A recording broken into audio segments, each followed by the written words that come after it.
Obnova nabrežja reke Drave je razdeljena v dve fazi.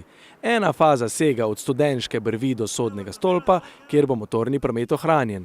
Druga faza pa sega od Sodnega stolpa do Vodnega stolpa in bo namenjena zgolj sprehajalcem. Trajalo pa bi približno malo več kot leto pa pol obnova, pa celo 2 leti, odvisno od kdaj bomo pridobili sofinancersko pogodbo. Predvidevamo to v mesecu juniju, tako da bi mogoče v jeseni začeli že s prenovo, vsaj ene faze. Z obnovo pa bi najprej začeli pri drugi fazi, od Sodnega do Vodnega stolpa, ker so že tudi tu zadaj, kot smo že zadnjič govorili, vojašniški trg z objekti, ki vključuje tudi Sodni stolp. Vodni stolp se bo začel, pri Vodnem stolpu se bo ta oder na Dravi pričel, da bi v bistvu združili te zadeve.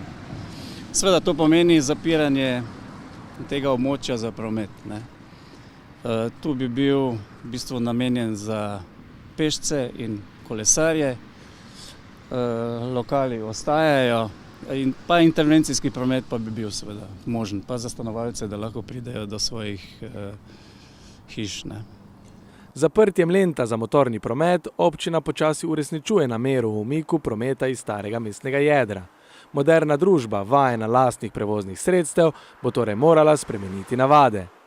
To bo seveda posledica definitivno, sploh tudi če bomo Koroško delno omejili.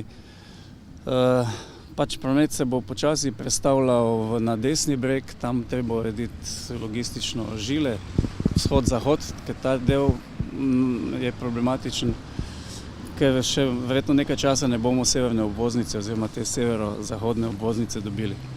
Nabrežje Drave oziroma Lent je najstarejši del mestnega jedra, torej zelo občutljivo območje, predvsem iz vidika Zavoda za varstvo kulturne dediščine, ki bdi nad vsakršno obnovo zgodovinskih objektov. V glavnem ne smeš se dotakniti teh zgradb v tem smislu, ampak da bi pa kaj posebej bilo, ne, več je bilo z vodovarstveniki pa naravovarstveniki, ki so dali točne smernice, kaj se sme in kaj se ne sme pri ureditvi obrežja. Mogoče bi poudaril še eno zadevo, da je predvideno panoramsko dvigalo ob starem mostu, tako da bi mogoče tudi tile invalidi imeli lažji dostop do lenta, pa seveda tudi tele oznake za slabovidne in določene. Celo sanitarije so nam zdaj tam dovolili, tako da bi bilo malo bolj prijazno okolje za invalide tudi. Obnova predvideva tudi infrastrukturne rešitve za prireditvene in gostinske dejavnosti, ki izgleda lenta seveda ne bodo spremenile, saj gre za manjše posege, predvsem v električno in vodovodno napeljavo. Trenutno obrežje reke Drave zaživi šele s festivalom Lent, kar naj bi obnova spremenila. Temu je tudi namenjen, da bi v teh spomladanskih, poletnih in zgodnjih jesenskih mesecih tu bilo malo več življenja strani. Zdaj največ življenja strani avtomobilov, ne. Tu je parkirišča, divja parkirišča, nekaj so tele, ki so urejena, ampak to ne spada, ne. Če greste v vsa ta večja mesta, tik ob reki nimajo parkirišč, imajo sprehajalne steze, kolesarji se vozijo in tako dalje. V takšnem smislu je tudi projekt zastavljen. Sicer pa prenova ne predvideva korenitih sprememb, razen popolne zapore za motorni promet.